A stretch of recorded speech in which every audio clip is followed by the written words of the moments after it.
প্রিয় বন্ধুরা, আসসালামু আলাইকুম। আমি পড়ছিলাম ওয়েস্টার্ন গল্প, নাম স্বর্ণ সন্ধানী, দ্বিতীয় খণ্ড। শুরু করছি শেষ অংশ। আকৃতিটা যেন কোনো বধিরের উদ্দেশ্যে আকুতিটা যেন কোনো বধিরের উদ্দেশ্যে করা হয়েছে। আমার ইচ্ছে একটাই, এখনই এই জঘন্য জায়গা থেকে চলে যাওয়া। খুনি ফেলে? জিমের কণ্ঠে অবিশ্বাস। হ্যাঁ, ওটার কথা শুনেছিলাম বলে দুঃখ হচ্ছে আমার। ওটাই কিন্তু আমাদেরকে কাছাকাছি এনে দিয়েছে, মিষ্টি করে বলল জিম। আর তুমি কিনা বলছো? হ্যাঁ বলছি, কথা কেড়ে নিল লরা। মিস্টার হগম্যান। জিম, শুদ্ধ করে দিল জিম। মিস্টার হগম্যান। আবারও বলল মেয়েটি। কাল রাতের আগ পর্যন্ত আপনাকে ভালো লাগতো আমার, কিন্তু এখন বুঝতে পারছি ওটা মোহ ছাড়া আর কিছুই নয়। ক্যাথির ক্ষেত্রে আপনার যা হয়েছিল ঠিক তাই। দেখো, আবারও আমাকে ভালোবাসবে তুমি? না, ভালোবাসার কোনো অস্তিত্ব আসলে ছিলই না। ওর কণ্ঠস্বরের তীব্রতায় জিম অনুধাবন করল খেয়ালের বশে কথাগুলো বলেনি মেয়েটি। চোয়ালে ঘুষি খেল যেন। মেয়েটির আবেগহীনতা আগুন জ্বালল ওর অন্তরে। আমি শেখাবো কিভাবে ভালোবাসতে হয়, মোটা গলায় আওড়ালো। লোকটা দ্রুত এক কদম এগোতেই ধরা পড়ল লরা। ওকে জাপটে ধরে উষ্ণ ঠোঁটে চুম্বন করতে লাগলো জিম, ওর সারহীন শীতল ঠোঁট জোড়ায়। বাধা দেওয়ার কোনো চেষ্টা করলো না লরা, নিজেকে ছেড়ে দিল লোকটার বাহুতে। কিন্তু ওর দৃষ্টিতে ফুটে ওঠা ঘৃণায় প্রমাণিত হলো একটা মৃতদেহকে আলিঙ্গন করে রয়েছে জিম হগম্যান। ব্যাপারটা বুঝতে পেরে মুক্তি দিল ওকে লোকটা। আমি ঘৃণা করি তোমাকে, বলল লরা। মুখ সামলে কথা বলো, সাবধান করলো জিম। বেয়ারা মেয়ে মানুষ শায়েস্তা করার কায়দা জানা আছে আমার, এখনও সময় আছে। আমার আর ট্যাগার্টের মধ্যে থেকে একজনকে বেছে নাও। দুটো শয়তানের মধ্যে, ঘৃণা ভরা বলতে আরম্ভ করলো লরা। ঘৃণা ভরে বলতে আরম্ভ করলো লরা। তুমি ট্যাগার্টকেই বাঁচবে। ক্রুদ্ধস্বরে বাক্যটা শেষ করলো জিম। যে লোক ছুরি মেরেছিল তোমায়। আর মেয়েটির চেহারায় আতঙ্ক ফুটে উঠতে দেখে থেমে গেল, কিন্তু বড় দেরিতে। ট্যাগার্ট আমার বাবাকে খুন করেছে, হাঁপাচ্ছে লরা। আর তুমি ওয়ে সাইডে অপেক্ষা করছিলে আমাদের জন্যে। ইঞ্চ তবে ঠিকই বলেছিল। দুলে উঠেও জিমকে এগোতে দেখে সামলে নিল। ছোবে না আমাকে, খুনি কুত্তা। টলমল পায়ে তাঁবুর উদ্দেশ্যে ছুট লাগালো ও। এ সময় বেরিয়ে এলো ডিউ। আমাকে এখান থেকে নিয়ে চলো টম চাচা, যেখানে খুশি, ফুপিয়ে উঠল অসহায় লরা। ওকে এক হাতে জড়িয়ে ধরল বুড়ো লোকটা। আমাদের একটু ধৈর্য ধরতে হবে মা, বলল, নইলে ওরা গুলি করে মারবে। সময় আসুক, দেখবি সব ঠিক হয়ে গেছে।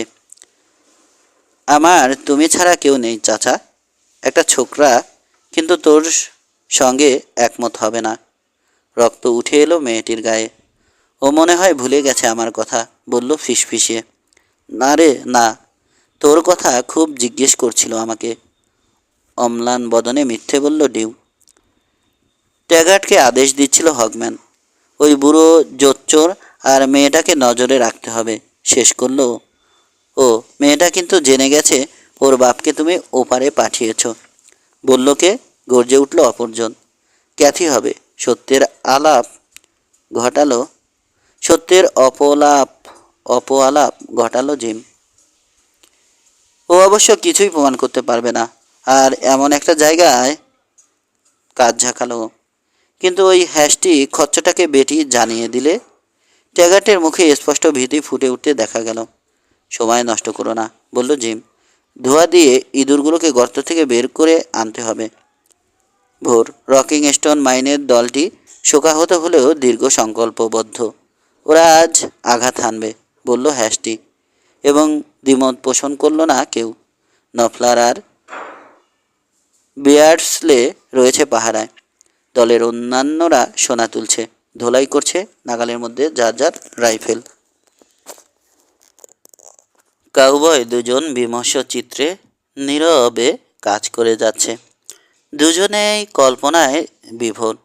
হ্যাশটি দেখতে পাচ্ছে একজন আপাতত দৃষ্টিতে আতঙ্ক পীড়িত নারীকে, আর মোরের মনের পর্দায় বারবার ভেসে উঠছে ভেজা ভেজা একজোড়া নীল চোখ আর গোলাপের মতো সুন্দর একটা মুখের প্রতিচ্ছবি। ধুত্তর, বলে উঠল দ্বিতীয়জন। হাত কাটলে নাকি? প্রশ্ন করলো হ্যাস্টি। না, ঘাড় ভেঙে ফেলেছি, খেকিয়ে উঠে বলল মোর। মেয়েটা কেমন আছে তাই ভাবছি। মনে তো হয় ও মনে তো হয় ওর ভাই ওর খেয়াল রাখবে, জবাব এলো। আমি মোটেই বলে কী ভেবে থেমে গেল মোর। তারপর আবার বলল, জিম হগম্যানের কথা বলছো না? নিরীহ কণ্ঠে প্রশ্ন করলো ওর বন্ধু। চালাকি হচ্ছে না? ধমক দিল মোর। তার চেয়ে বলো ওই বিছেগুলো আমাদেরকে এখান থেকে কিভাবে বার করতে পারে? অনেকভাবেই পারে। হয়তো অন্বেষণ করাবে, হয় নয়তো খাড়ির পানি আটকে বেসিনটা ভাসিয়ে দেবে। ঢোকার রাস্তাটা ফ্লোর লেভেলের চাইতে উঁচু, নির্দেশ করলো হ্যাস্টি। কিন্তু দুটো উপায়ে সময় লাগবে। এবং আমার ধারণা দুম রাইফেলের গুলির আক্রোশপূর্ণ শব্দ হলো এবং পাই করে ঘুরে দাঁড়ালো জয়ী, বাহু চেপে ধরে।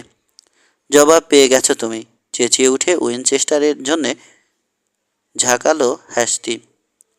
ধোঁয়া পাতলা হয়ে এলে দেখা গেল রকিং স্টোনের দিকে যাওয়ার ঢালটা থেকে এসেছে গুলি, এবং মুহূর্ত খানেক পরে ভিন্ন ভিন্ন কোণ থেকে আরও 3টে শব্দ উঠল। একটাই উড়ে গেল মোরের হ্যাট, আরেকটি শীষ কেটে চলে গেল ওর সঙ্গীর কানের পাশ দিয়ে। মাটির একটা ঢিবির আড়ালে শরীরটা ঢাক করে টান করে ছুঁড়ে দিল হ্যাস্টি। বন্ধুর পাশে অবস্থান নিল মোর। ঢিবিটা একজনের জন্যও যথেষ্ট নয়, তবু এ মুহূর্তে ওটাই কভার দিল ওদের। জয়ী আর বাঁশ ছিল তাঁবুর কাছাকাছি। এক ছুটে ভেতরে পৌঁছে গেল ওরা নিরাপদে। ওরা বাঁচল, মন্তব্য করলো হ্যাস্টি, কিন্তু সব মনোযোগ এখন আমাদের দিকে পড়বে। ওর কথা সত্যতা প্রমাণ করলো 4টি গুলি ওদের সামনে মাটি ছিটিয়ে। শরীর মুচড়ে খিস্তি করলো মোর। লেগেছে নাকি? উদ্বিগ্ন স্বরে শুধালো হ্যাস্টি। পাথর লেগে গাল কেটে গেছে, বলল মোর। মুখ থেকে থুতু করে ফেলে দিল একদলা মাটি। বিরতি দিয়ে ওরাও গুলি চালাচ্ছে, তবে এতে করে রাগের প্রশমন ছাড়া আর কোনো লাভ হচ্ছে না। কারণ পাথরের আড়ালে বসে থাকা লোকগুলোকে লাগানো এক কথায় অসম্ভব। দেবদূতকে এত দেখতে ইচ্ছে করছে, হালকা সুরে বলল হ্যাস্টি। আমি চাইছি হগম্যানকে দেখতে, পাল্টা বলল মোর। ও দেখা দিলে তুমি কষ্ট করে গুলি করতে যেও না। কিন্তু ওদের ইচ্ছে পূরণ হবার নয়, বরঞ্চ গুলির তোরে ওদের নরবরে প্রতিরক্ষা বুজ্জ দ্রুত উড়ে যাচ্ছে। পরিষ্কার বোঝা গেল আর মাত্র মুহূর্ত, তারপরই অবস্থান ত্যাগ করতে হবে। দুজনেরই নুড়ি পাথরের আঘাতে দেহের বিভিন্ন অংশে কেটে ছড়ে গেছে, কালশিটে পড়েছে। অল্পের জন্য কয়েকবার প্রাণে রক্ষাও পেয়েছে ওরা এটাকে শীষের খনি বানাতে চাইছে, বলল হ্যাস্টি। আমাদের দৌড় দিতে হবে, রেডি হও। গোলাগুলি শব্দ থামলে বন্দুকবাজরা রিলোড করছে বুঝে দৌড়ানোর নির্দেশ দিল হ্যাস্টি। এক লাফে উঠে পড়ে তাঁবুর উদ্দেশ্যে এঁকে বেঁকে ছুট দিল ওরা। গুলি শা করে কেটে যাচ্ছে পাশ দিয়ে, ধুলো ওড়াচ্ছে দুপাশ থেকে, তবু নির্বিঘ্নেই সঙ্গীদের সঙ্গে মিলিত হতে পারল ওরা। দুজনেই পরিচান্ত, চড়াই বাইতে হয়েছে আলগা মাটি আর বালি মারিয়ে। তাছাড়া হাই হিল কাউবয় বুটজোড়া ছোটার উপযোগীও নয়। হ্যাস্টি প্রথমে জিজ্ঞেস করলো জয়ীকে, জখম কেমন? মাংসে লেগেছে, হাড় ভাঙেনি, ব্যথা মন্দ না। দাঁত বার করে হাসলো মাইনার। 4জন গুলি করছে, বাকি 2জন কই?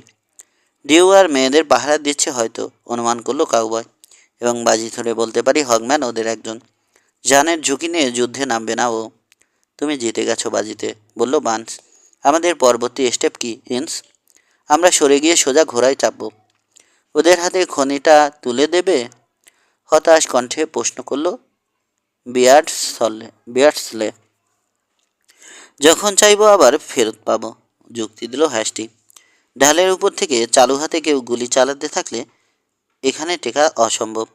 আমাদের বাকিরা ব্যস্ত থাকবে এদিকটায়, ওরা শুধু আসবে আর যাবে। চমৎকার প্ল্যান, সম্মতি জানালো বান্স। ওদের মাথায় বুদ্ধিটা এলে এতক্ষণে মরে ভূত হয়ে যেতাম আমরা।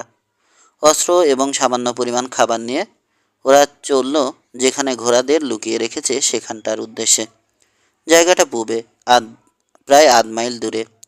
শত্রুর ওখান থেকে আক্রমণের সম্ভাবনা নেই বললেই চলে, কারণ ব্ল্যাক হিলসে পায়ে হাঁটার অর্থ চরম দুর্দশা পোহানো। কাউবয়রা পশ্চাদপসরণ করে শত্রু শিবিরে শার্প শুটারদের উপহাসের খোরাকে পরিণত হয়েছে। কিছুটা বিরক্ত বটে ওরা, নিজেদের উপরেই। একটাকেও খতম করতে পারেনি যেহেতু। ওদের পালাতে দেখেছি। ট্যাগার্টকে চেঁচিয়ে বলল কিং। প্রায় 12 গজ তফাতে সে খরগোশের মতো লাফিয়ে লাফিয়ে পালাচ্ছিল। খানিকক্ষণ অপেক্ষা করল। রাইফেলের ব্যারেলে হ্যাটটা ভারসাম্য রক্ষা করে রেখে যে পাথরটার পেছনে ঘাপটি মেরে রয়েছে সেখান থেকে সাবধানে তুলে ধরল। কিছুই ঘটল না এবং আরও কিছুক্ষণ অপেক্ষার পর ধীরে ধীরে নিজের পায়ে উঠে দাঁড়ালো। গুলি আসবে আশঙ্কা করছিল, কিন্তু গহ্বরটা একদম নির্জন। পাখি হাওয়া ঘোষণা করল। মার্কসম্যানরা একে একে আড়াল থেকে বেরিয়ে যোগ দিল ওর সঙ্গে। এখন কি করা? ডেনিসের প্রশ্ন। কি আবার, যন্ত্রপাতি নিয়ে কাজে লেগে পড়ো। ওরা যদি ফিরে আসে তাহলে রুখে দাঁড়াবো আমরা, রুক্ষ স্বরে বলল ট্যাগার্ট। কিন্তু আমার ধারণা, আমরা যখন গিরিখাতে খামোখা সময় নষ্ট করছিলাম, ওরা তখন যথেষ্ট পরিমাণ সোনা তুলে ফেলেছে। ওখানে এখন আর সোনার দরকার নেই, তাই কেটে পড়েছে। তা না হলে আমাদের এখানে ঢুকতে দিয়ে আবার তাড়ানোর চেষ্টা করার কি ঠেকা ওদের? যুক্তিটা মোক্ষম মানল সবাই। ঢাল ধরে টলতে টলতে জিম ডিওয়ার মেয়েটা যেখানে অপেক্ষা করছিল চলে গেল সেখানে। পরের দুজনের কবজি বাঁধা। ওদের পাহারাদার পায়চারি করছে অস্থির চিত্রে। নীরব লোকটার চোখের দৃষ্টি অন্তরাত্মা কাঁপিয়ে দিচ্ছে লড়ার। ট্যাগার্ট রিপোর্ট পেশ করলো পৌঁছে। হয়তো তোমার কথাই ঠিক, তবু কিং শিওর হয়ে আসুক, সিদ্ধান্ত নিল জিম। ওরা তাঁবুতে পৌঁছতে না পৌঁছতে হাজির হয়ে গেল কিং। খুশিতে ঝলমল করছে মুখ। ওরা সটকে পড়েছে নিশ্চিত হতে পারো, বলল। তাড়াহুড়ো করে পালিয়ে গেছে। যন্ত্রপাতি আর কিছু খাবার দাবারও ফেলে গেছে। ঘোড়াগুলোও নেই। তবে আর চিন্তা কিসের? খলখলিয়ে হাসল ট্যাগার্ট। এসো ছেলেরা, রওনা হই। এক পা আগে বাড়ল হগম্যান। দাঁড়াও ট্যাগার্ট, আমি দলের নেতা, আদেশ দিলে আমি দেব। ঘুরে দাঁড়ালো লোকটা। ইচ্ছাকৃত হোক বা না হোক, বক্তার দিকে তাক করে ধরা ওর রাইফেল। তীব্র তাচ্ছিল্যে বাঁকা হয়ে গেছে ওর মুখ। কথাটা ভেবে বলছো তো? বলল ট্যাগার্ট। তুমি এখন বাতিল মাল। বহু অপমান করেছ আমাদের। সয়ে গেছে মুখ বুঝে। জানতাম সুযোগ একদিন আসবেই। আজ সেই দিন। হ্যাঁ, তোমার পোষা কুকুর ছিলাম আমি। যখন ইচ্ছে লাথি মেরেছ, যখন ইচ্ছে হাত বুলিয়েছ। কিন্তু ওই সাইডে আসার সময় থেকেই প্ল্যানটা করে রেখেছিলাম আমি। তুমি আমার অধীনে কাজ করছো জিম হগম্যান, বোঝা গেছে? ঘটনার আকস্মিকতায় নির্বোধ হয়ে গেছে জিম। একটু আগেও প্রভু ছিল।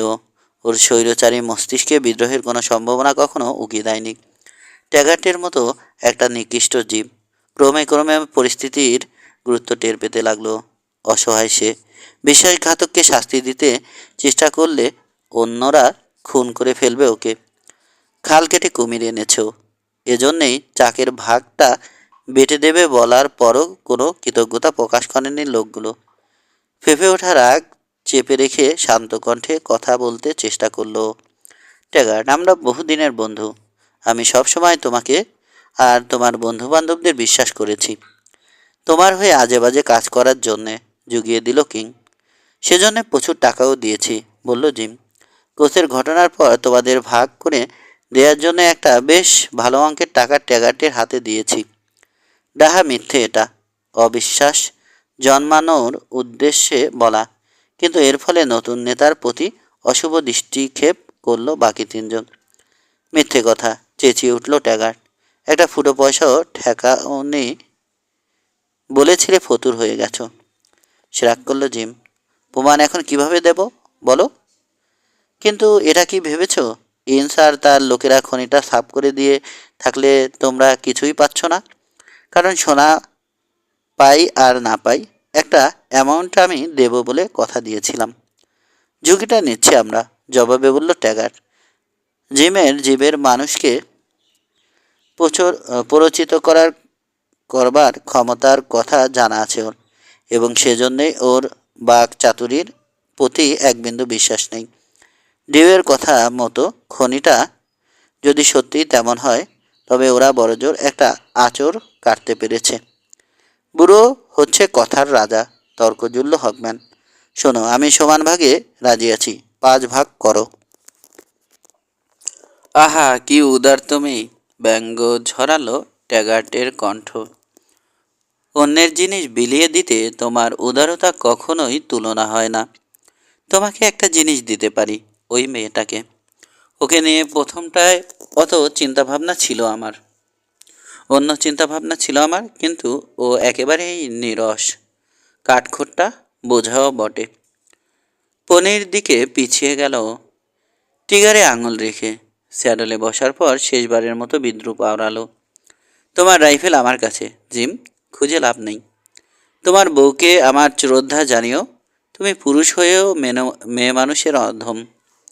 ওর নখের যোগ্য কোনো দিন হতে পারবে না তুমি। চলি, তুমি জাহান্নামে যাও। সেলুটের ছল দেখিয়ে চলে গেল ওরা। রেখে গেল ক্রোধে অন্ধ এক লোককে। বিজয়ের স্বর্ণালী মুহূর্তে শুধু যে সব খোয়ালো সে তাই নয়, যাকে ভোতা অস্ত্র মনে করে এসেছে এতদিন, তিল পরিমাণ মূল্যও দেয়নি, পরাজিত হতে হলো তার কাছে। সে জিম হগম্যান, মার্জিত এবং চালাক লোক হিসেবে যার পরিচয়, তাকে কিনা বিধ্বস্ত করে গেল ট্যাগার্টের মতো একটা উল্লুক। সোনা খাওয়ানোর চেয়েও বেশি ব্যথিত করলো ওকে এ চিন্তাটা। মুঠো পাকিয়ে রাগে কাঁপতে কাঁপতে ট্যাগার্টের 14 গুষ্ঠি উদ্ধার করতে লাগলো। তারপর থেমে গেল হঠাৎ, বুনো দৃষ্টি ওর রকিং স্টোনের দিকে। ওদের উচিত শিক্ষা দেব আমি, গর্জে উঠল প্রায়। বিদ্রোহীদের ফেলে যাওয়া মালপত্রের একটা স্তূপের কাছে দৌড়ে গেল। বন্দিরা ওর নিচু উল্লসিত চিৎকার শুনতে পেল। পকেটে কি যেন ঢুকাতে দেখল, তারপর আসতে দেখলো ওদের উদ্দেশ্যে। তুমি আমার সঙ্গে যাবে, মেয়েটিকে বলল। উঠে দাঁড়ালো ডিউ, মুখটা কঠোর দেখাচ্ছে। তুমি এখানে থাকবে, বলল জিম। আমি লরার সঙ্গে আছি, নাছরের মতন জবাব দিল বুড়ো লোকটা। ঝট করে ঘুরে তাকালো জিম ওর দিকে। ভেবেছ তুমিও ট্যাগার্টের মতো যা খুশি ব্যবহার করবে আমার সাথে? বলল দাঁতের ফাঁকে। কোটের বুক পকেট থেকে রিভলভার বের করে উঁচিয়ে ধরল। লরা আটকে উঠে বাধা দেওয়ার চেষ্টা করতেই চকচকে নলটা তড়িৎ ওঠানামা করল। হাঁটু দুমড়ে পড়ে গেল বৃদ্ধ। ভ্রুর কাছে গভীরভাবে কেটে যাওয়া জায়গাটা থেকে চুইয়ে চুইয়ে বেরোচ্ছে রক্ত। ভীরু কাপুরুষ, চেঁচিয়ে উঠল লরা। তুমি ওকে মেরে ফেলেছ। একটু ভয় দেখিয়েছি, নির্মমভাবে বলল জিম। এসো। না, হাঁপাচ্ছে লরা। ঘৃণা ফুটল জিমের মুচকি হাসিতে। জড়িয়ে ধরে নিয়ে যাই তাই চাও? ভারী মনে শরীরটা টেনে হিঁচড়ে ওকে অনুসরণ করলো মেয়েটি। তবু সহ্য করবে না লোকটার স্পর্শ। পাইনের জটলার মধ্য দিয়ে পাহাড়ি দেয়াল ঘেঁষে চলল ওরা। এ মুহূর্তে ঢালের সমান্তরালে পৌঁছেছে। ওকে আড়ালে থাকতে নির্দেশ দিল লোকটা। নিচে খনিতে 4টে ক্ষুদে দেহ কাজে মগ্ন। অবজ্ঞা ভরে ওদের জরিপ করলো হগম্যান। পাহারাদার রাখার বুদ্ধিটুকুও নেই, বিড়বিড় করল। ইন্সরা যদি ফিরে আসে? একটা সম্ভাবনা উকি দিল মনে। আমি চাই আসুক। বন্দিকে পেছন থেকে সামনে ঠেলে দিয়ে রকিং স্টোনে উঠতে লাগলো। সতর্ক রইল যাতে কারো নজরে পড়ে না যায়। নিচের লোকগুলো সম্পর্কে চিন্তার কিছু নেই, ওরা সোনা ছেড়ে অন্য কোনো দিকে মন দেবে না। রাইফেল আছে যেহেতু, চাইলে একে একে 4টেকেই খতম করে দিতে পারেও, কিন্তু না, তা করবে না। শয়তানি হাসি ফুটে ওঠায় বাঁকা হয়ে গেল ওর ঠোঁট। ট্যাগার দোস্ত, আমাকে তোমার খুন করে আসা উচিত ছিল, ব্যঙ্গ করল সে। ক্লান্ত অবসন্ন লরা একটা পাথুরে বেঞ্চিতে বসে পড়ল ধপ করে। বিষণ্ণ নিরুপায় চোখে পর্যবেক্ষণ করছে পরিস্থিতি। প্রকাণ্ড পাথরটার পাশে হাঁটু গেড়ে বসা জিম লম্বা কোটটা থেকে বের করা কিছু জিনিস নিয়ে ব্যস্ত। পাথরকুচি আর ধুলোর স্তূপের নিচে চাপা দিচ্ছে। লরা জানে লোকটা উন্মাদ, কিন্তু ওর উদ্দেশ্য বুঝতে পারছে না। একটু পরে উঠে পড়ল জিম। কুৎসিত সন্তুষ্টিতে বিবেচনা করে দেখলো নিজের কাজ। নিচের লোকগুলোর দিকে আবারও তাকালো। সব কিছু ভুলে হাড়ভাঙা পরিশ্রম করে চলেছে। এখন নিজ চলে এলেই প্ল্যানটা সফল হয়ে যায়। আওড়ালো আপন মনে। আকাঙ্ক্ষা পূরণ হলো ওর, কিন্তু এটা তো চাইনিও। কাউবয়টা উঠে আসছে ওর দিকে, এবং আরও কিছুটা নিচ থেকে অনুসরণ করছে ওর সঙ্গীরা। নিজেদের ঘোড়া জুটানোর পর ডিউয়ের সঙ্গে দেখা হয়ে গিয়েছিল ওদের। গুলি খেয়ে হকচকিয়ে গেলেও যা যা ঘটেছে ঠিকই বলতে পেরেছে বুড়ো। ক্যাথি হগম্যান ক্যাথি হগম্যান ওর বউ বলে উঠেছে মোর। ওই কুত্তাটার হ্যাশটির দিকে চকিতে চেয়েছে ও, কিন্তু যুবকটির চেহারা অভিব্যক্তিহীন দেখেছে। বর্তমান নিয়ে সম্পূর্ণ আচ্ছন্ন সে। লরাকে পেতে হবে, এটাই প্রথম কাজ। সিদ্ধান্ত নিয়েছে। কথা হচ্ছে খুঁজব কোথায়। ডিউ সাহায্য করতে পারেনি, কিন্তু মুড চারদিকে অসহায়ভাবে চোখ বুলিয়ে চেঁচিয়ে উঠেছে। ওই দেখো, রকিং স্টোনে কে যেন। মনে হচ্ছে জিম, আন্দাজ করেছে ডিউ। লোকেরা খনিতে চলে গেছে সবাই। হ্যাশটির নেতৃত্বে রওনা হয়েছে ওরা, এবং কালো ঘোড়াটা শীঘ্রই পেছনে ফেলে দিয়েছে বাকিগুলোকে। উতরাই অতিরিক্ত খাড়া হয়ে এলে স্যাডল থেকে হরকে নেমে পড়ল। লাগাম টেনে উঠে যেতে শুরু করলো। দৃশ্যপটে ওর উপস্থিতি হতাশায় খিস্তি করতে বাধ্য করলো জিমকে। লরা ওকে ঝুঁকে পড়ে কাঠি জেলে কিছু একটায় আগুন ধরাতে দেখলো। তারপর উঠে দাঁড়িয়ে লোকটা চেপে ধরল ওর বাহু। জলদি, আদেশ করলো। নিজেকে মুক্ত করতে চেষ্টা করলো মেয়েটি। না, যাব না আমি, ক্লান্তি লাগছে, পারবো না, মিনতি করলো। আরে গাধা, এখানে থাকলে মরতে হবে, গর্জে উঠল জিম। নির্দয়ভাবে প্রচণ্ড ঘুষে বসালো ওর কানের উপরে। বুনো পশুর মতো খেকিয়ে উঠে অসার দেহটি কাঁধে তুলে নিল। প্রথমবার এসে যে শৈলশ্রেণীটি দেখেছিল পা চালালো সেটার উদ্দেশ্যে। ঠিক সেই মুহূর্তে খনির মুখোমুখি ঢালটায় উঠে এলো হ্যাশটি। পাহাড়ের দূর প্রান্তের উদ্দেশ্যে জিমকে এগোতে দেখে সিদ্ধান্ত নিল, ঢালটা অতিক্রম করলে মূল্যবান কটি মুহূর্ত বেঁচে যাবে।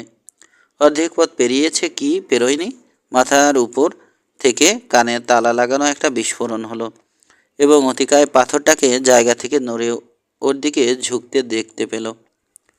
পাহাড়ের পাশ ধরে সশব্দে গড়িয়ে পড়ার আগে খানিকক্ষণ শূন্যে ভেসে রইল যেন ওটা।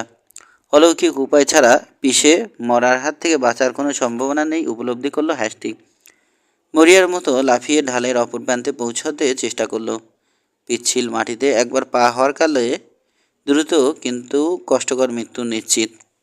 পাথর পতনের গর্জন এখন আরও প্রচণ্ড। কানের পর্দা ফেটে যাওয়ার জোগাড়, কিন্তু তাকানোর সাহস পেল না ও। চোখ ওর পা ফেলার জায়গা খুঁজতে ব্যস্ত। নুড়ি পাথর ছিটকে যাচ্ছে ওর পাশ এবং উপর দিয়ে। মাটি কাঁপছে ভূমিকম্পের মতো থরথর করে। গড়ানে বজ্রপাতটি খুব কাছে তখন। ফুসফুস ফেটে যেতে চাইছে হাসছির। যন্ত্রণাকাতর পেশিগুলোকে শেষ চেষ্টায় বাধ্য করে এক ফালি ঘাস জমিতে নিজেকে ছুড়ে দিল। টনখানেক ওজনের একটা পাথর লাফিয়ে চলে গেল ওর চিত হয়ে থাকা শরীরের উপর দিয়ে, এবং এক মুহূর্ত বাদে চিত ধরানো আতঙ্কজনক ঘর্ষণের শব্দে রকিং স্টোন নামের দানোটা ওর মাত্র কফুট দুধ দিয়ে ঝাপটা মেরে গেল। নিচে খনির দিকে চেয়ে দেখে চারজন ভীত সন্ত্রস্ত লোক প্রাণপণে বেরোনোর মুখের দিকে ছুটে যাচ্ছে, এবং অভিজ্ঞতায় বুঝলো কোনো আশা নেই ওদের। রুদ্ধশ্বাসে দেখলো পাথরের চোট গহ্বরের ঠোঁটে গিয়ে আঘাত হানল। ভেঙে চুরিয়ে ভোঁতা আওয়াজ তুলে ধসে পড়ল ভেতরে। থেমে গেল সে শব্দ। এবড়ো খেবড়ো গ্রানাইটের স্তূপে পরিণত হলো গহ্বরটা। সহসা যেন স্তব্ধ হয়ে গেছে কোনো ঝঞ্ঝা বিক্ষুব্ধ সাগরপৃষ্ঠ। ওখান থেকে রৌদ্রচাঁদ বাতাসে মেঘের মতো সূক্ষ্ম ধুলোর ধোয়া উঠল। বিজয়ীর উন্মত্ত হাসি আচমকা ভঙ্গ করল নীরবতা।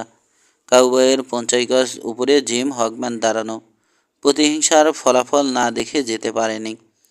ওকে লরাকে নিয়ে উধাও হতে দেখে ধাওয়া করলো হ্যাশটি।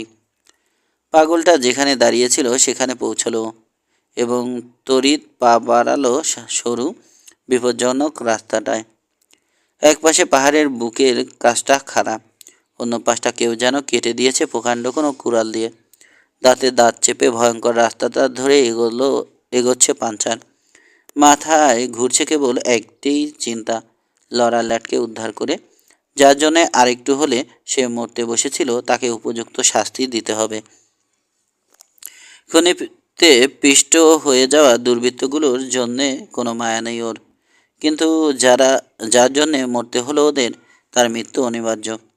মুহূর্তখানেকের মধ্যেই দেখা পেয়ে গেল সে শত্রুর। একটা বাঁকের আড়ালে রিভলভার তাক করে অপেক্ষা করছিল জিম হগম্যান। হ্যাস্টিকে দেখে হেসে উঠল। দাঁড়াও কাউবয়, তোমাকে কভার করে রেখেছি, তীক্ষ্ণ কণ্ঠে বলল। এত শীঘ্রই দেখা হয়ে যাবে ভাবেনি হ্যাস্টি। চমকে উঠে আদেশ পালনে বাধ্য হলো। হগম্যান ওকে পরখ করে দেখছে বিদ্বেষের চোখে। এখন আরামে কথা বলা যাবে, শুরু করলো, কিন্তু কোনো চালাকির চেষ্টা করো না যেন। মেয়েটি তখন অচেতন হয়ে ওর পায়ের কাছে গহ্বরের ধারে পড়ে আছে। আঙুলের ইশারায় ওকে দেখালো লোকটা। একটু এদিক ওদিক দেখলেই একে বেহেস্তে পাঠিয়ে দেব। তার আগেই দোজগে পাঠানো হবে তোমাকে, বলল হ্যাস্টি। দেখা যাবে কে আগে যায়। ঘৃণায় মুখ কুঁচকে গেছে জিমের। ট্যাগারটা ভেবেছিল আমার উপর খুব একহাত নিয়েছে, কিন্তু এখন কোথায় কোথায় সেই ট্যাগার? তোমারও একই দশা হবে। হ্যাস্টির মাথায় খেলছে চিন্তা। সঙ্গীরা সময় মতো পৌঁছবে তো? ও ওদের চাইতে এগিয়েছিল অনেকখানি, এবং ও কোন রাস্তায় গেছে ওরা দেখতে পায়নি। এখন একমাত্র উপায় এই উন্মাদটাকে কথা বলিয়ে যদি সময় নষ্ট করানো যায়। তুরুপের তাস এখন তার আমার হাতে। ভুল বললাম, পায়ের কাছে, বলে চলল জিম। খনি থেকে প্রচুর সোনা তুলেছ তোমরা। মেয়েটা যেহেতু আমার হাতে, আমি যা চাইব তাই হবে। জবাব দিতে যাবে হ্যাস্টি, এ সময় পেছন থেকে ইন্স বলে ওকে ডাকা হলে দাঁতের ফাঁকে অভিশাপ দিল। মুরের অবশ্য জানার কথা নয় বন্ধুর বিপদ ডেকে আনছে সে। মুহূর্তে সতর্ক হয়ে গেল হগম্যান। বন্ধুদের উপর ভরসা করছো তুমি, বলল। ওরা এসে তোমার লাশ দেখবে। হ্যাস্টি অবিচল দৃষ্টিতে চেয়ে রইল ওর দিকে। গুলি মিস হবে তোমার, সময় নষ্ট করার উদ্দেশ্যে বলল। আবার করব, পাল্টা উত্তর এলো। ঘৃণা ঠিকরে বেরোচ্ছে ওর চোখ দিয়ে। খুনের অদম্য স্পৃহায় কেঁপে কেঁপে উঠছে শরীর, কিন্তু তাক করা অস্ত্রটা নড়ল না এতটুকু। টিগারে আঙুলে চাপ বসছে দেখল হ্যাস্টিং। আর একটা মুহূর্ত পরেই জিম গুলি চালাতে যাচ্ছিল খুনিটা। পেছন থেকে আসা কর্কশ কণ্ঠস্বরটা চিনে ফেলল ক্যাথি। ও এখানে কেন, কিভাবে? মাত্র ফুট তফাতেও অপমানের বদলা নিতে এলো নাকি? ওকে ভুলিয়ে বালিয়ে পার পেতে হবে। সরে যাও ক্যাথি, অনুরোধ করল জিম। এই লোকটা তোমাকে গুলি করে বসতে পারে। আমি তোমার কাছে আসছি, নিজের স্বামীর কাছে, জবাবে বলল। আমরা একসঙ্গে মরব জিম, আমি জানি তুমিও তাই চাও। বিপদের মাত্রা এবং গুরুত্ব বুঝতে বেগ পেতে হলো না জিমের মতো চালাক লোকের। মাথা বিগড়ে গেছে ক্যাথির। উন্মাদিনী মেয়েটি উঁচু খাড়া গিরিচূড়া থেকে ঠেলে ফেলে দেবে ওকে। ইন্সকে পছন্দ করে ও। মরার প্রশ্ন উঠছে কেন ক্যাথি, বলল জিম। কাল রাতে রাগের মাথায় অনেক কিছু বলে ফেলেছি। দেখো, শিগগিরই আমাদের প্রচুর টাকা হবে, আমরা সুখ। মিথ্যে বলা তোমার বদ অভ্যাস জিম। কঠিন হাসিটা অন্তরাত্মা কাঁপিয়ে দিল জিমের। মেয়েটির উদ্দেশ্যটা পরিষ্কার হয়ে গেল ওর কাছে। কোনোদিন ক্ষমা করবে না ওকে ক্যাথির তপ্ত দক্ষিণী রক্ত। উন্মাদ উন্মাদনাগ্রস্তের মতো চিন্তা চলছে মাথায়। হ্যাস্টি গুলি করার সাহস পাবে না যদি এক কদম হটে গেল। পাছে পায়ের কাছের অচেতন দেহটি কোনো ক্ষতি করে বসে। তারপর চরকির মতন ঘুরেই গুলি চালালো। ক্যাথিকে টলে উঠে কাত হয়ে ওর পাশ দিয়ে চোখের পলকে নিক্ষিপ্ত হতে দেখল অতল গহ্বরে। এটিই ছিল ওর দেখা দুনিয়ার শেষ দৃশ্য, কারণ ও ঘুরে দাঁড়াতেই হ্যাস্টির গুলি ওর মগজ ভেদ করল। মাথা সামনে দিয়ে ক্যাথির পেছনে ঝাঁপ দিল। কালো কোর্টের স্কার্ট ঝাপটা খাচ্ছে শিকারি পাখির মতো। ধোয়া ওঠা রিভলভার হাতে পাহাড়ে ঠেস দিয়ে দাঁড়ালো হ্যাস্টি। ঘামে ভিজে গেছে ভুরু। অসার মেয়েটিকে নড়ে উঠতে দেখল, কিন্তু ওর কাছে পৌঁছানোর আগেই কেউ একজন সবেগে পাশ দিয়ে দৌড়ে গিয়ে বাহুতে তুলে নিল দেহটি। মেয়েটির চোখ মেলতে তার ভাষা পড়তে কষ্ট হলো না মুরের। ওহ মুর, তুমি? বিড়বিড় করে আওড়ালো মেয়েটি। মুরের কাঁধে পরম নিশ্চিন্তে আশ্রয় নিল ওর মাথা। ওরা পাঞ্চাটিকে এমনভাবে পাশ কাটালো যেন ও ওখানে ছিলই না, এবং মুরের চোখের গর্বিত দৃষ্টি সত্যি চোখ চেয়ে দেখার মতো মনে হলো ওর বন্ধুর। পরে হগম্যান এবং ক্যাথির মৃতদেহ আবিষ্কার করে কবর দেওয়া হলো। হৃৎপিণ্ডে গুলি খেয়েছিল মেয়েটি, কিন্তু পতন এতটুকু নষ্ট করতে পারেনি ওর সৌন্দর্য। ওকে নিজের ব্ল্যাঙ্কেটে মুড়ে দিয়েছে হাঁসটি, সযত্নে শুইয়েছে কবরে। তারপর মাটি চাপা দিয়ে মুখ ফিরিয়ে নিয়েছে। ওর চোখের কোণে কি চিকচিক করে উঠেছিল দুবিন্দু অশ্রু। ছায়া ঘনালে ক্যাম্পফায়ার ঘিরে বসে থাকতে দেখা গেল শান্ত অথচ সন্তুষ্ট একটি দলকে। নীরবতা সবার আগে ভঙ্গ করল বান্স। রকিং স্টোন ছাড়া এ জায়গাটা কেমন ফাঁকা ফাঁকা লাগছে, বলল। খনিতে উকে মেরেছিলাম, একদম গেছে। অত হতাশার কিছু নেই, বলল ডিউ। ইন্সের কথা মতো কাজ করায় সবার ভাগেই এক মুঠো করে পড়বে, কি বলো লরা? মুখ তুলে চাইল মেয়েটি। বসেছিল ডিউয়ের পাশে, মুরের গা ঘেঁষে। টাকা পয়সার মতো জাগতিক বিষয়ে ওর মন ছিল না, পরিষ্কার বোঝা গেল। যা আছে সবই সমান ভাগে ভাগ হবে, বলল। আপত্তি উঠল ওর সিদ্ধান্তের বিরুদ্ধে। নিজের প্রতি অবিচার করছে ও, কেউ ওর কথা শুনবে না। ও ব্যথায় বুঝাতে চেষ্টা করলো ও কিছুই করেনি, সব করেছে অন্যেরা। একমাত্র নফলারকে দেখা গেল আলোচনায় নীরব থাকতে। মৃদু হাসি মেখে সাগ্রহে শুনে যাচ্ছে। এবার শান্ত স্বরে বলল, ব্যাপারটা খনির মালিকের ফয়সালা করা উচিত নয় কি? অবাক হয়ে ওর দিকে চেয়ে রইল সবাই, কেবল প্রসপেক্টরটি বাদে। নফলারের চোখ ওর মুখেই স্থির। অনেক হয়েছে ল্যাড, এবার অভিনয় ছাড়ো। বৃদ্ধ সামনে ঝুঁকে কুতকুতে চোখে কাছ থেকে জরিপ করছে অপরজনকে। তোমার সঙ্গে আগে কোনো দিন দেখা হয়েছে বলে তো মনে পড়ে না, বিড়বিড়িয়ে বলল। কিন্তু ক্যালিফোর্নিয়ার ব্লুবার্ড ডিগিতে পিটার শার্প নামে একজনকে চিনতে তুমি? সিধে হলো ডিউ। লেকচারার, সায় জানালো নফলার। কলেজ থেকে সবে বেরিয়েছিলাম। আমার কথায় ভঙ্গিতে উপাধিটা জুটে গিয়েছিল। আর তোমাকে সবাই চিনত পাগলা টম বলে। সেসব কঠিন দিনেও যে কোনো ঝুঁকি নিতে পিছপা হতে না তুমি। তোমাকে ডেডুডে চিনে ফেলেছিলাম আমি, কিন্তু পরিচয় গোপনের নিশ্চয় কোনো কারণ আছে মনে করে ঘাটাইনি। বৃদ্ধের কাঁধ এক হাতে জড়িয়ে ধরল লরা। আমার খুব খুশি লাগছে টম চাচা, বলল ফিসফিস করে। কিন্তু এতে কিছু যায় আসে না, সত্যি বলছি। তুমি আগেও আমার চাচা ছিলে, এখনও। সব স্বীকার করে নেয়াই ভালো, যদিও পরিচয় ফাঁস করার কোনো ইচ্ছে আমার ছিল না, বলল ডিউ। ওয়ে সাইডে কেউ আমার নাম জানতো না, জানোই তো। ভাইয়ের জন্য অপেক্ষা করছিলাম আমি। হগম্যান হাজির হয়ে টমাস ল্যাডের খোঁজ চালাতে লাগলো। আমার সন্দেহবাতিকের কারণে চুপ করে রইলাম। পরে ও আমাকে প্রস্তাব দিলে কিছু আর বুঝতে বাকি রইল না। ট্যাগার্ট আমার চিঠির খোঁজ পেয়ে ওটা দখলের চেষ্টা করেছিল, কিন্তু পারেনি। লরার বাপ আগেই ওটা নষ্ট করে দিয়েছিল। থেমে মেয়েটির দিকে চাইল। হ্যাঁ, বুদ্ধিটা আমার ছিল, বলল লরা। আমি ভয় পাচ্ছিলাম, কাজেই অত চাল চাঁদতে হলো ওদের, দ্রুত বলে চলল ডিউ। লরার সঙ্গে ওই সাইডে চলে এলো ট্যাগার্ট। ওখানে দায়িত্ব বুঝে নিল হগম্যান।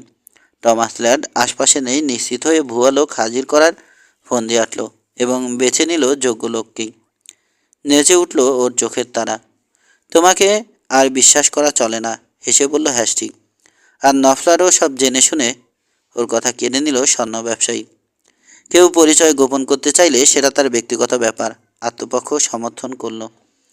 আমারও সন্দেহ হয়নি, কিন্তু পরিচয়ের পর তুমি যখন বললে আমি আমার মায়ের মতো দেখতে, তখন আশ্চর্য লেগেছে, নরম সুরে বলল লরা। বোকামি করে বসেছিলাম, স্বীকার করল ডিউ। হগম্যানের সন্দেহ হয়েছিল, তখন ভুজুং ভাজাং দিলাম। মেয়েদের মায়ের মতো দেখতে বললে খুশি হয়। ও 100-য় 100 দিয়েছিল আমাকে, তবে কথাটা কিন্তু সত্যি। তোমাকে আর বিশ্বাস করা চলে না, বলল লরা। হ্যাশটির নিখুঁত অনুকরণ করে হেসে উঠল সবাই। বাকিটা তোমাদের জানা, বলে যাচ্ছে বৃদ্ধ। জিমকে ওর মতো চলতে দিয়ে তলে তলে কজন বন্ধু জোগাড় করলাম ওর প্ল্যান ভণ্ডুল করতে। সবার দিকে চেয়ে হাসলো। ইন্স যেদিন ওয়েবসাইটে এলো সেদিন যেন হাতে স্বর্গ পেলাম। মন্তব্যটা সমস্বরে অভিনন্দিত হলো, যদিও প্রশংসা প্রাপ্তির মনে হলো সে ক্যাকটাসের উপর বসে রয়েছে। ধুত্তোর, বলল, তোমরা এসব বললে কিন্তু আমি চলে যাব। একটা ব্যাপার কেউ ভাবিনি আমরা, বলল নফলান। ডে টু ডে কী বলবো? কারো মুখে কথা নেই, কিন্তু সবার চোখ চলে গেছে নেতৃত্বের জন্যে ওরা যার উপর নির্ভর করে তার দিকে। কাউবয় হতাশ করলো না ওদের। কারো ফেরার ইচ্ছে আছে ওখানে? প্রশ্ন করল। জবাব না পেয়ে বলে চলল, ব্যাখ্যা দেয়া কঠিন হবে নিঃসন্দেহে। লারামের দিকে গেলে কেমন হয়? লাল চামড়াদের সঙ্গে দেখা হওয়ার একটা ঝুঁকি থেকে যায়, কিন্তু আমাদের সঙ্গে অস্ত্র থাকবে, ঘোড়া থাকবে। আমার বিশ্বাস নিশ্চিন্তে চলে যেতে পারবো। সবাই মাথা পেতে নিল ওর এই সিদ্ধান্ত। চিঠিটা এলো মোরের নামে এবং মুহূর্তে বুঝে গেল ও একজন বিশ্বস্ত বন্ধুকে হারিয়েছে। রকিং স্টোন থেকে নিরাপদে সম্পন্ন হয়েছে ওদের যাত্রা, এবং ওটা শেষ হওয়া মাত্র তৈরি হয়ে গেছে ভবিষ্যতের পরিকল্পনা। ডিউ, মোর আর লরা পূবে একটা রান্সের খোঁজে যাচ্ছে। অন্যরা সঙ্গ নিচ্ছে ওদের, অন্তত সাময়িকভাবে হলেও। কেবল হ্যাশটি কোনো প্রতিশ্রুতি দেয়নি। চিরকুটটা সংক্ষিপ্ত। প্রিয় মোর, বিদায় বন্ধু। সামনাসামনি বলতে পারবো না বলে কাপুরুষের মতন চিঠি রেখে পালিয়ে যাচ্ছি। তোমার সুখ শান্তি কামনা করছি না আমি, তুমি সেটা সঙ্গে নিয়েই চলেছ। শুভকামনা, ইন্স। লারামি থেকে অনেক মাইল দূরে লাল সোনালি রং ধরলে আকাশে প্রকাণ্ড এক কালো ঘোড়ায় চাপা একজন লোক দক্ষিণ মুখে এগিয়ে চলল অবিচলভাবে। পাইনের তীব্র গন্ধে তখন বাতাস ভারী। ঘাসে চিকচিক করছে শিশির কণা। মাথার উপর ডালপালায় কিচিরমিচির শব্দ তুলেছে পাখিরা। ওকে দেখে ছুটে পালাচ্ছে খরগোশের দল। একটা হরিণী প্রাণপণে ঝোপে ঢুকে ঘাড় ফিরিয়ে ভীরু নয়নে অবলোকন করছে ওর তল্লাটে অনুপ্রবেশকারী আগন্তুকটিকে। রাইডারের এসব কোনোদিন খেয়াল নেই। রাইডারের এসব কোনো দিকে খেয়াল নেই। সম্পূর্ণ ভিন্ন একটা দৃশ্য দেখছে সে। একজন সুন্দরী আকর্ষণীয় যুবতী মরা পাতার বিছানায় কুঁকড়ে শুয়ে রয়েছে। একটা গাল রেখেছে তালুতে। গোলাপ সদৃশ্য ঠোঁটে ফুটে উঠেছে আদো হাসি। ঘুমোচ্ছে নির্জন প্রান্তরে, আর দু চোখ ভরে ওকে দেখছে আগন্তুক। সমাপ্ত।